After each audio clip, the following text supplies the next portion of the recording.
Hello everyone, welcome back the brain builder book. तो कैसे हैं आप सब? उम्मीद करता हूं कि आप सब ठीक होंगे। फ्रेंड्स, आज की ये वीडियो काफ़ी ज़्यादा इंपॉर्टेंट रहने वाली है उन कैंडिडेट्स के लिए, उन एस्पायरेंट्स के लिए जो अपकमिंग जेके एसएसबी एग्जाम्स के लिए प्रिपरेशन करें। लेकिन स्पेशली अगर हम बात करें, अगर आप अकाउंट असिस्टेंट फाइनेंस एग्जाम 2026 के लिए तैयारी करें तो ज़रूर आपके लिए आज की ये वीडियो काफ़ी ज़्यादा इंपॉर्टेंट रहने वाली है, क्योंकि आज की इस वीडियो में हम फाइनेंस अकाउंट असिस्टेंट के कुछ इंपॉर्टेंट और एक्सपेक्टेड क्वेश्चन लाए हैं। याद रखिएगा, हमने कंप्यूटर और जीके वाली सीरीज स्टार्ट करी है, ठीक है। और आज की इस वीडियो में हम टॉप इंपॉर्टेंट क्वेश्चन डिस्कस करेंगे, जिसमें कुछ इंपॉर्टेंट क्वेश्चंस जीके जीएस के और इंपॉर्टेंट क्वेश्चंस कंप्यूटर के रहेंगे। आज सेक्शन नंबर 2 है।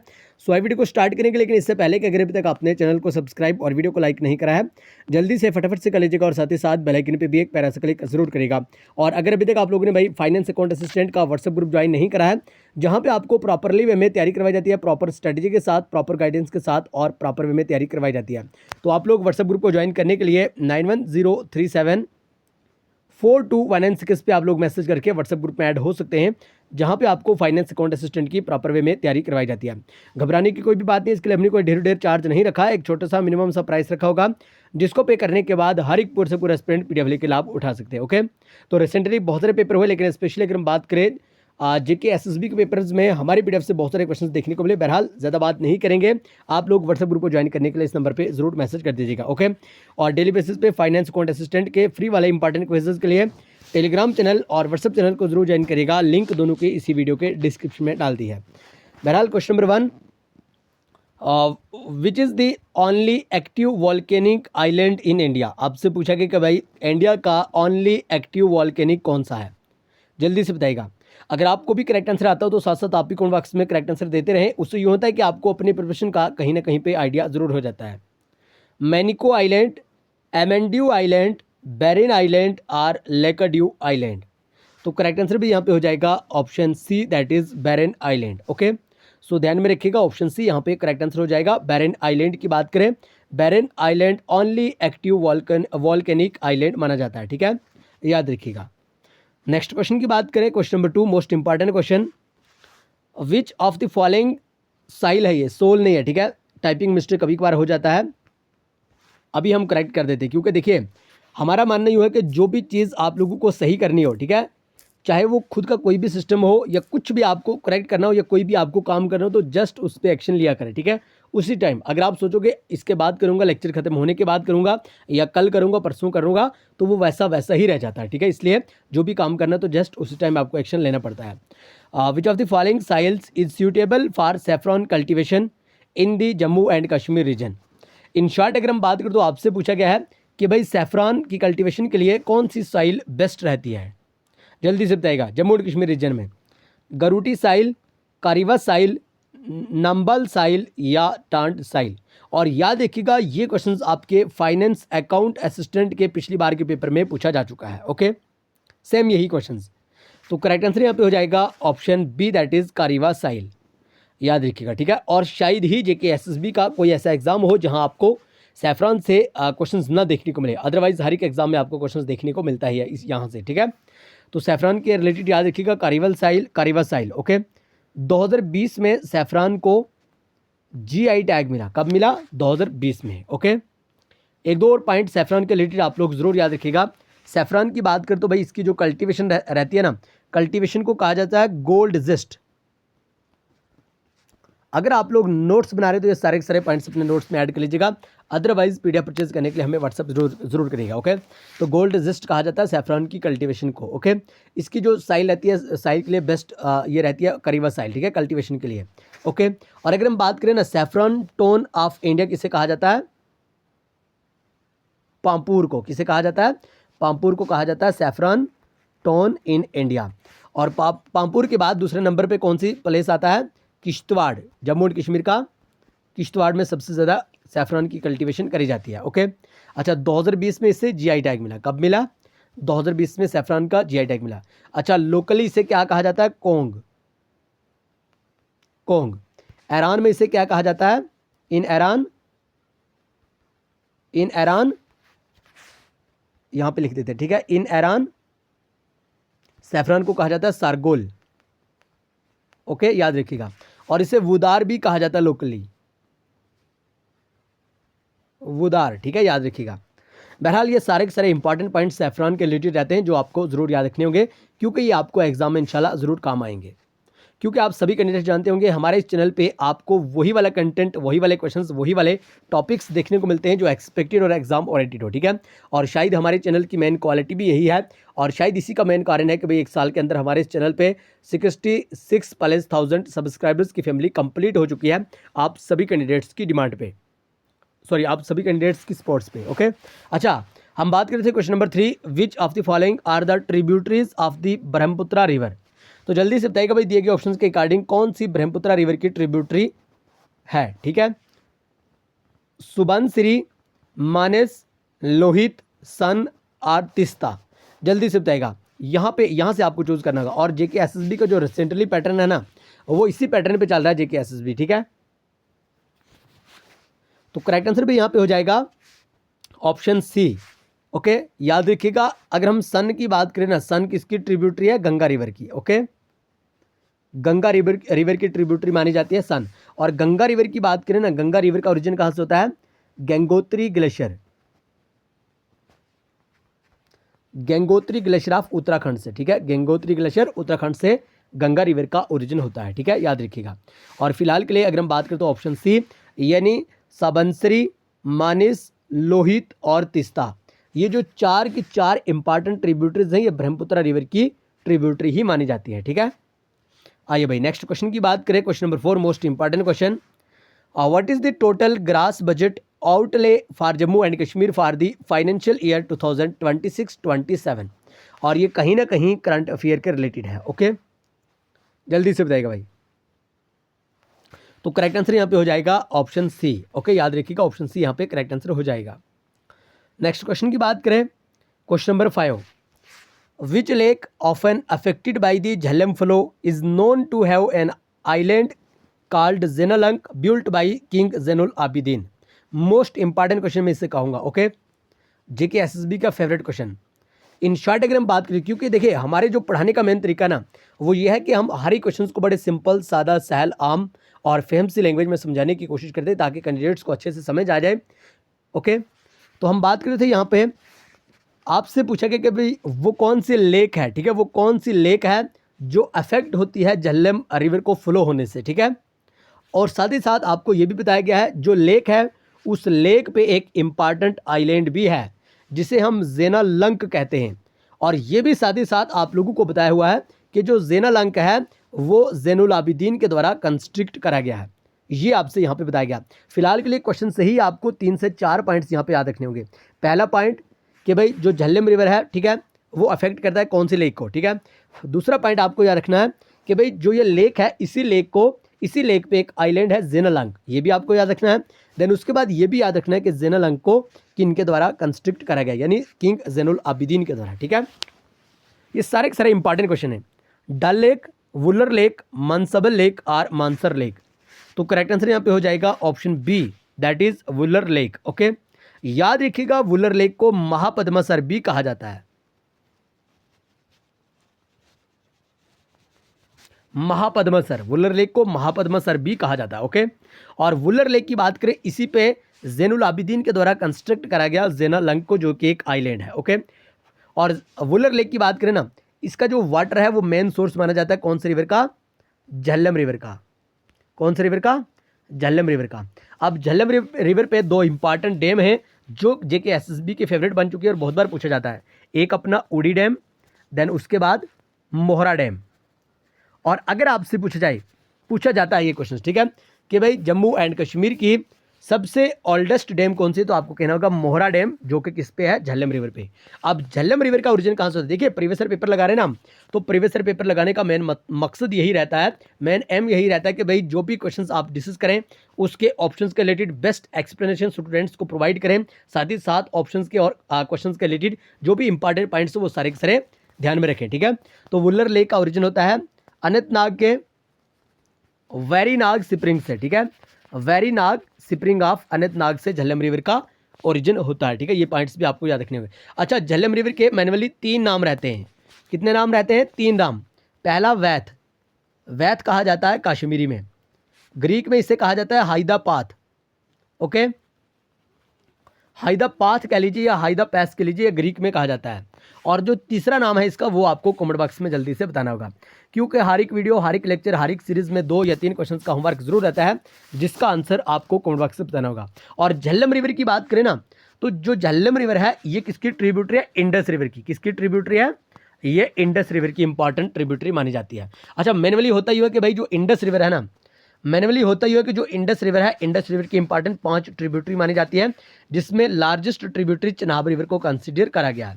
ये मोस्ट इंपॉर्टेंट है चनाब रिवर को, ओके, याद रखिएगा। और इंडस रिवर का ओरिजिन कहाँ से होता है?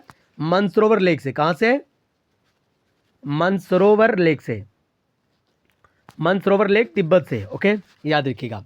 इंडस रिवर का एक इंपॉर्टेंट नाम है सिंधु, इसे सिंधु भी कहा जाता है, सिंधु, ओके। और चनाब रिवर का एक इंपॉर्टेंट नाम है अस्किनी। अस्किनी के साथ साथ मोन रिवर भी इसी को कहा जाता है। किसको? चनाब रिवर को, ठीक है। मोन रिवर भी चनाब रिवर को ही कहा जाता है। ये इंपॉर्टेंट क्वेश्चन है, ये बार बार आपको रिपीट होते हैं जेके एसएसबी के एग्जाम में। और चनाब रिवर के रिलेटेड याद रखिएगा, चनाब रिवर की भी बहुत सारी ट्रिब्यूटरी हैं। लाइक अगर हम बात करें, सलाल डैम हुआ, बगलियार हुआ, डुलहस्टी हुआ, कीरू हुआ, न जाने और भी बहुत सारे डैम्स हैं चनाब रिवर के रिलेटेड। तो ये सारे के सारे पॉइंट्स आप लोग याद रखिएगा, आपको इंशाल्लाह एग्जाम में जरूर काम आएंगे, ओके। हाँ, वुलर लेक के बारे में हम बात कर रहे थे ना, वुलर लेक की बात करें तो ये इंडिया का लार्जेस्ट फ्रेश वाटर लेक माना जाता है और एशिया का one of the largest, okay, याद रखिएगा। अब तो कहीं ना कहीं कोलेरू लेक के बारे में भी बात करी जा रही है, ओके। बहरहाल नेक्स्ट क्वेश्चन की बात करें, question number 6, which of the following is an alluvial flood plain formed between the foot hill of the Himalayas and Brahmaputra river? जल्दी से बताइएगा भाई, मोस्ट इंपॉर्टेंट क्वेश्चन। और व्हाट्सएप ग्रुप में ऐड होने के लिए 9103742196 पे आप लोग मैसेज कर दीजिएगा, ओके। भांगर, खाडर, दुआर आर गॉर्ज। तो आप सभी कैंडिडेट्स जानते होंगे ऑप्शन सी, दैट इज द्वार इज करेक्ट आंसर। तो याद रखिएगा ऑप्शन सी यहाँ पे करेक्ट आंसर हो जाएगा। नेक्स्ट क्वेश्चन की बात करें, question number 7, which river origin from Amarkantak hill in Madhya Pradesh and also known as life line of Madhya Pradesh? आपसे पूछा गया है कि भाई वो कौन सी नदी है जिसका ओरिजिन अमरकंटक हिल मध्य प्रदेश से होता है, ठीक है। और उसी रिवर को लाइफ लाइन ऑफ मध्य प्रदेश भी कहा जाता है। तो जल्दी से बताइएगा भाई correct answer. Godavari river, Narmada river, Krishna river और कावरी रिवर? तो आप सभी कैंडिडेट्स जानते होंगे, अगर जानते हैं तो अच्छी बात है, अदरवाइज याद रखिएगा। अगर हम बात करें नर्मदा रिवर की, ठीक है, नर्मदा रिवर की बात करें तो नर्मदा रिवर का ओरिजिन होता है अमरकंटक हिल इन मध्य प्रदेश से, मध्य प्रदेश के अमरकंटक हिल से। और नर्मदा रिवर को ही लाइफ लाइन, नर्मदा रिवर को ही लाइफ लाइन ऑफ मध्य प्रदेश कहा जाता है। ये पॉइंट्स भी आप लोग जरूर अपने नोट्स में ऐड कर लीजिएगा अगर आप लोग नोट्स बना रहे हैं। और अगर नोट्स नहीं बनाना चाहते, जल्दी से हमें व्हाट्सअप कर दीजिएगा और आपको ये सारे के सारे इंपॉर्टेंट, एक्सपेक्टेड, जबरदस्त, शानदार, बेहतरीन क्वेश्चंस के पीडीएफ और साथ ही साथ व्हाट्सअप ग्रुप की लिंक मिल जाएगी। क्वेश्चन नंबर 8, लेकिन याद रखिएगा डेली बेसिस पे फ्री वाले इंपॉर्टेंट क्विजेज आपको टेलीग्राम चैनल पे प्रोवाइड करे जाते हैं, आप लोग जरूर ज्वाइन कर लीजिएगा। टेलीग्राम चैनल और व्हाट्सअप चैनल की लिंक इसी वीडियो के डिस्क्रिप्शन में प्रोवाइड कर दी है। Question number 8, according to the census 2011 what is the total female literacy rate in India? देखिए आपके सिलेबस में demography, census, it's futures and functions के नाम से एक सेपरेटली तरीके से मेंशन करा हुआ टॉपिक है जो आपको जरूर पढ़ना होता है, ठीक है। तो आपसे पूछा गया कि भाई 2011 जनगणना के अकॉर्डिंग बताइएगा फीमेल लिटरेसी रेट कितना है भाई, टोटल फीमेल लिटरेसी रेट कितना है? 74.4%, 82.1%, 65.46% और 67.16%। अगर आपको भी करेक्ट आंसर आता हो तो साथ साथ आप भी कमेंट बॉक्स में करेक्ट आंसर दीजिएगा।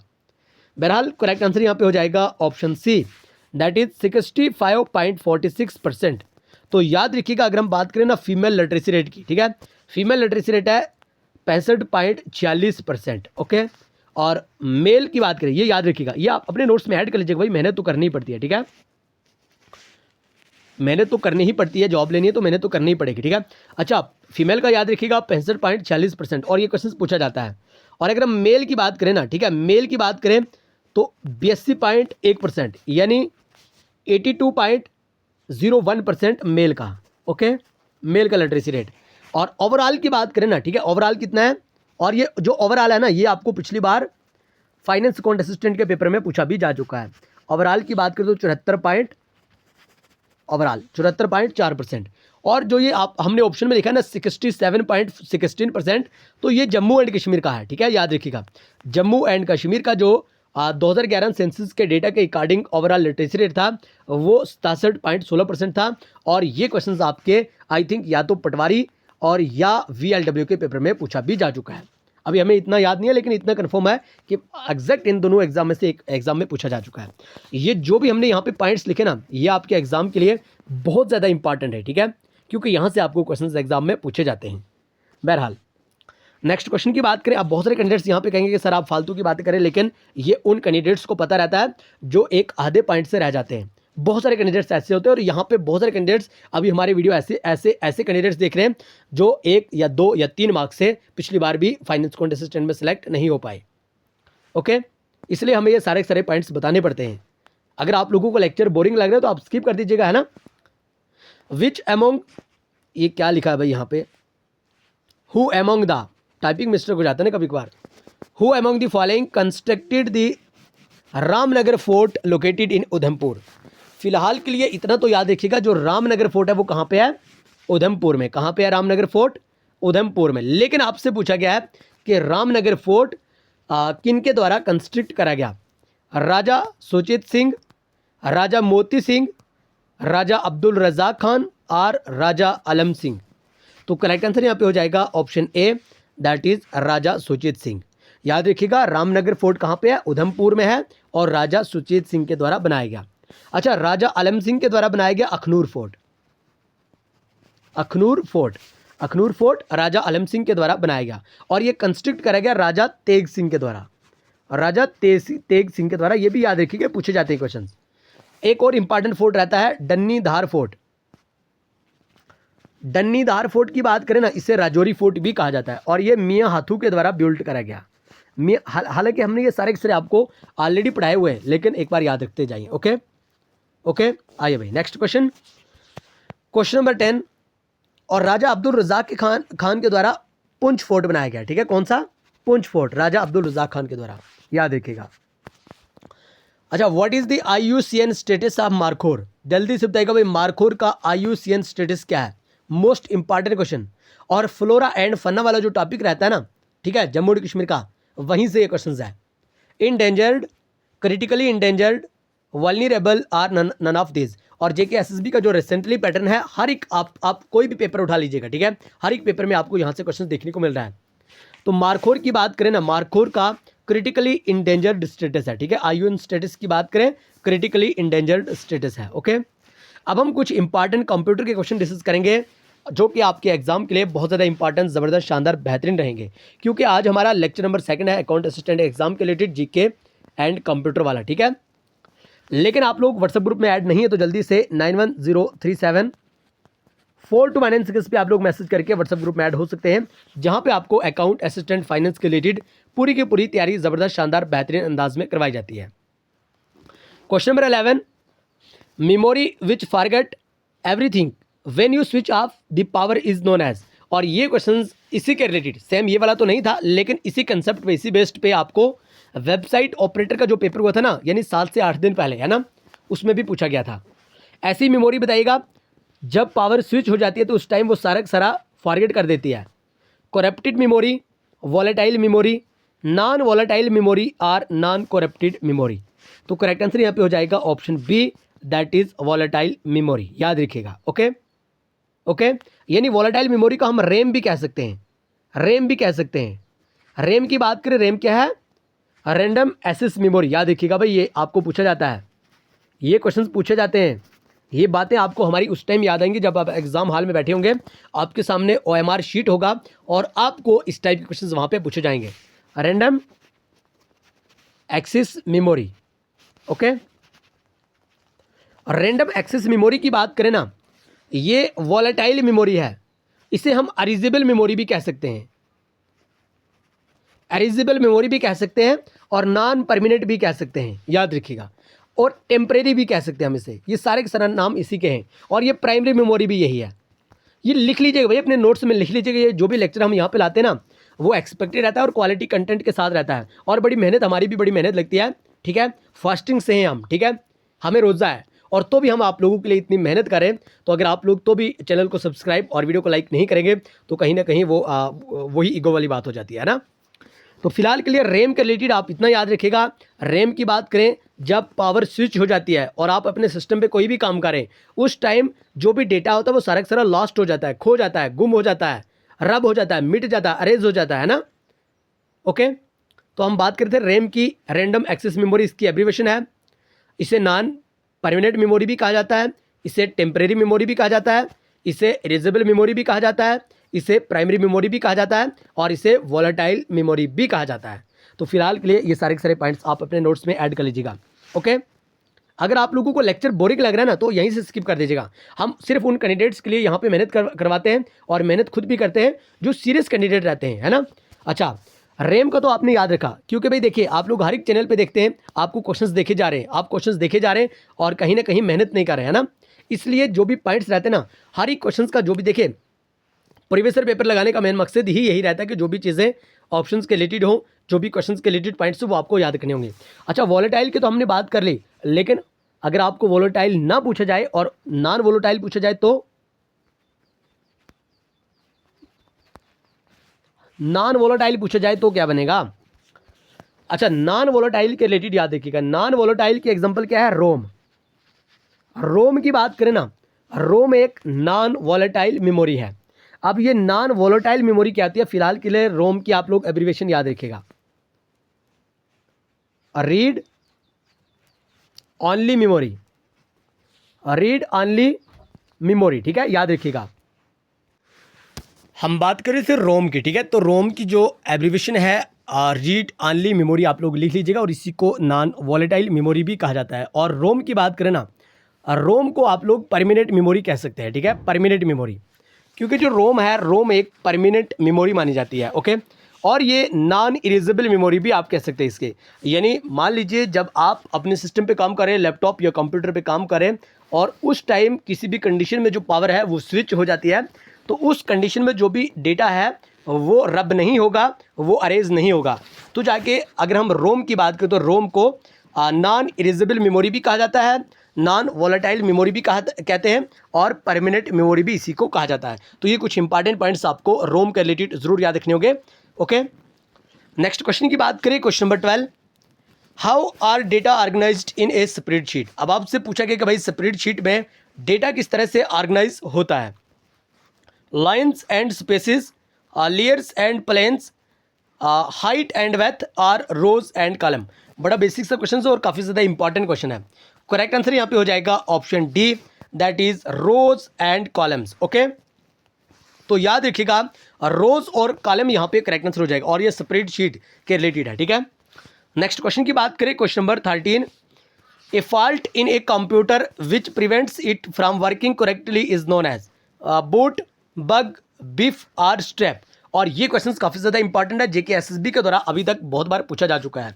करेक्ट आंसर यहाँ पे हो जाएगा option B, that is bug is correct answer. Okay, so ध्यान में रखिएगा option B is right answer. Next question की बात करें, question number 14, unwanted repetitious messages such as unsolicited bulk email is known as. जल्दी से बताइएगा भाई, अनवांटेड मैसेज है ना जो, ठीक है, जल्दी से बताइएगा वो कौन से फोल्डर में जाते हैं। ये ईमेल और इंटरनेट, ईमेल और इंटरनेट की बात करें, ये आपके सिलेबस में सेपरेटली तरीके से मेंशन करा हुआ टॉपिक है। Spam, trash, draft or none of this. तो करेक्ट आंसर यहाँ पे हो जाएगा option A, that is spam is correct answer. देखिए, ऐसा मेल, ऐसा मैसेज जो अनवांटेड हो, ठीक है, अनएक्सेप्टेड हो, ये सारे के सारे आपके स्पैम वाले ऑप्शन में जाते हैं। जब आप अपना जीमेल वाला एप्लीकेशन, जीमेल वाला फोल्डर ओपन करते हैं, देन आपको कॉर्नर पे 3 लाइंस दिख जाती हैं, देन नीचे आपको ये ऑप्शन दिखते हैं। और ड्राफ्ट की बात करें ना, यहाँ पे वो वाले मैसेज जाते हैं, वो वाले मेल जाते हैं जो आपने टाइप करके तो रखे हैं, जो आपने वहाँ पे अभी भेजे नहीं है, टाइप करके रखे हैं और वो ड्राफ्ट में चले जाते हैं, ठीक है। नेक्स्ट क्वेश्चन की बात करें, question number 15, translate and execute programs at run time line by line. ये क्वेश्चन बहुत बार जेके एसएसबी के द्वारा पूछा जा चुका है, ठीक है। कंपाइलर, इंटरप्रेटर, लिंकर और लोडर। तो करेक्ट आंसर यहाँ पे हो जाएगा option B, that is interpreter is correct answer. तो जहाँ पे भी आपको लाइन बाय लाइन दिखे, आपको डायरेक्टली इंटरप्रेटर पे क्लिक मार के आ जाना है, ठीक है। नेक्स्ट क्वेश्चन की बात करें, question number 16, the device use to carry digital data on analogue line is called as modulator, demodulator, modem और मल्टीप्लेक्सर। तो करेक्ट आंसर भी यहाँ पे हो जाएगा option C, that is modem. अच्छा, एक इंपॉर्टेंट पॉइंट जो आपको यहाँ पे ध्यान में रखना होगा, ये जेकेएसएसबी की तरह बहुत बार पूछा जाता है, मोडेम की एब्रीविएशन क्या है भाई, जल्दी से बताएगा, जल्दी से फटाफट से करेक्ट आंसर देने की कोशिश करेगा। अगर आपको भी सही आंसर आता हो तो साथ साथ आप भी कमेंट बॉक्स में लिखा करें, क्योंकि जो चीज़ लिखी जाती है वो याद भी रहती है ना। ओके, अच्छा, मोडेम की बात करें तो मोडेम की जो एब्रीविएशन है वो है modulator, demodulator. Modulator, demodulator modem की एब्रीविएशन हो जाती है। तो याद रखिएगा, ये एब्रीविएशन पूछी जाती है। आप जेकेएसएसबी के अगर किसी भी एग्जाम के लिए तैयारी करें तो भाई 2 से 3 क्वेश्चंस आपको एब्रीविएशन से भी पूछे जाते हैं। हालांकि अगर 2 से 3 नहीं तो भी एक क्वेश्चन तो पूछा ही जाता है। बहरहाल question number 17, dash are use to identify a user who returns to a website, cookies, script, trash और बग्स।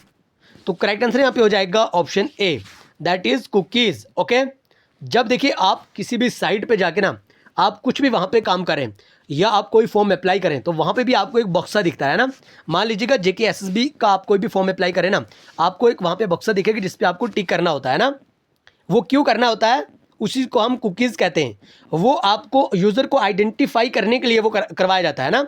आप लोग जब फॉर्म अप्लाई करते हैं ना, कभी कभार तो आपको वहाँ पे जो भी कैप्चा दिखता है ना, कैप्चा होता है, या कभी कभार आपको इस तरह से वो बॉक्सा दिया होता है, उस पर आपको क्लिक करना होता है ना। और वो यही होता है कि भाई यूज़र को आइडेंटिफाई करना होता है, क्या ये यूज़र है, कोई स्कैमर तो नहीं है ना। इसलिए आप लोग जरूर ध्यान में रखिएगा, ऑप्शन ए यानी cookies is correct answer. Next question की बात करें, question number 18, the simultaneous processing of 2 और मोर प्रोग्राम्स, याद रखिएगा 2 और more program by multiple processor is multi processing, time sharing, multitasking और मल्टी प्रोग्रामिंग।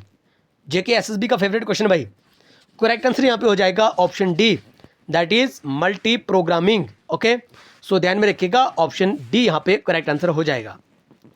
नेक्स्ट क्वेश्चन की बात करें, question number 19, the basic unit of worksheet into which you enter data in Excel is called A, tab, cell, box और range. Website operator में पूछा जा चुका है, वेबसाइट ऑपरेटर में पूछा जा चुका है। पिछली बार जेकेएसएसबी के बहुत सारे एग्जाम में ये क्वेश्चन पूछा जा चुका है। ओके ओके, और याद रखिएगा ये माइक्रोसॉफ्ट एक्सेल से है। तो करेक्ट आंसर यहाँ पे हो जाएगा option B, that is cell. Okay, उन्हें सेल कहा जाता है, ठीक है, जो बेसिक यूनिट रहते हैं ना वर्कशीट में, ठीक है। ओके, जिसमें डेटा को इंटर करा जाता है। यानी जब आप लोग वर्कशीट बना रहे हैं माइक्रोसॉफ्ट एक्सेल में, उस टाइम होता ही है कि इस टाइप से आपको कुछ बक्से जैसे दिखते हैं ना। इन शार्ट डायग्राम इन सिंपली समझाने की कोशिश करें, ये जो बक्से जैसे रहते हैं ना, ये डब्बे जैसे है ना, इन्हें क्या कहा जाता है, इन्हें सेल कहा जाता है। क्योंकि हमें यहाँ पे कोई पीएचडी नहीं करनी है, क्वेश्चंस को समझना है और समझ के क्वेश्चंस को हमें करेक्ट आंसर करके जॉब लेना है। बहरहाल नेक्स्ट क्वेश्चन की बात करें, question number 20, when you enter text in a cell in Excel it also appear in which of the following. जल्दी से बताएगा भाई। यानी जब आप माइक्रोसॉफ्ट एक्सेल में सेल में टेक्स्ट को एंटर करते हैं, है ना, जो हमने सेल बताया ना आपको, इसमें जब आप टेक्स्ट को एंटर करते हैं उस टाइम क्या अपीयर करता है, it also appear in which of the following. किसमें ये अपीयर रहता है, स्टेटस बार में, रो हेडिंग में, फार्मूला बार में और नेम बॉक्स में। तो करेक्ट आंसर यहाँ पे हो जाएगा option C, that is formula bar. देखिए कुछ इंपॉर्टेंट ऐसे टॉपिक्स रहते हैं जिनसे 101% आपको जेकेएसएसबी क्वेश्चंस पूछती है। लाइक अगर हम बात करें जितने भी एमएस ऑफिस है ना, एमएस ऑफिस के जितने भी फीचर्स है, लाइक अगर हम बात करें माइक्रोसॉफ्ट वर्ड की बात करें, माइक्रोसॉफ्ट एक्सेल की बात करें, माइक्रोसॉफ्ट पावर पॉइंट की बात करें, और भी बहुत सारे ऐसे रहते हैं जो एमएस ऑफिस के रिलेटेड हो, ठीक है। इन सब में से आपको क्वेश्चन जेकेएसएसबी के द्वारा पूछा ही जाता है। आप लोग व्हाट्सएप ग्रुप में हैं तो अच्छी बात है, व्हाट्सएप ग्रुप में नहीं है तो जल्दी से 9103742196 पे आप लोग मैसेज करके व्हाट्सएप ग्रुप में ऐड हो सकते हैं। सिंपली आपको मैसेज करके FAA लिख के भेजना होगा। ओके, देन आपको एक लिंक भेजी जाएगी जिसके जरिए आप लोग व्हाट्सएप ग्रुप में ऐड हो सकते हैं, जहां पे आपको फाइनेंस अकाउंट असिस्टेंट की पूरी तरीके से तैयारी करवाई जाती है। तो फिलहाल के लिए आइए आज की इस वीडियो को यहीं पे खत्म करेंगे। मिलेंगे नेक्स्ट वीडियो में, तब तक के लिए bye bye, take care, love you all. लेकिन चैनल को सब्सक्राइब और वीडियो को लाइक जरूर करिएगा।